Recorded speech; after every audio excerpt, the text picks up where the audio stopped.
तो हेलो दोस्तों, देख सकते हैं हमारे डिस्प्ले पे खेसारी लाल यादव और मेघा श्री। ये फिल्म जो है सो फिल्म का नाम है मेहरबान। ये फिल्म जो है सो गोरखपुर में शूट किया जा रहा है जोरों शोर से। अब देख सकते हैं हमारे डिस्प्ले पर खेसारी लाल यादव जी का इस नए लुक में। तो बता दूं कि इस फिल्म का नाम है मेहरबान। और स्टार कास्ट के बारे में बता दूं तो खेसारी लाल यादव जी, मेघा श्री जी और सपना चौहान जी हैं। अभी और भी बहुत सारे कलाकार हैं।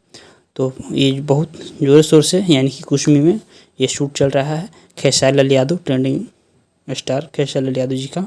तो प्लीज़ दोस्तों हमारे चैनल को सब्सक्राइब कीजिए। इसी तरह भोजपुरी के सभी ताज़ा तरीन खबरों से मैं रूबरू कराते रहूँगा। आज क्या है कि लास्ट डे है फिल्म का, शूटिंग कंप्लीट हो जाएगा। लगभग आज 1 माह से शूटिंग चल रहा था सुपरस्टार खेसारी लाल यादव जी का, जिसका डायरेक्टर है सुशील उपाध्याय जी हैं और प्रोड्यूसर हैं संजय वर्मा जी हैं और डीओपी हैं आर प्रिंस, इनका खास डीओपी हैं।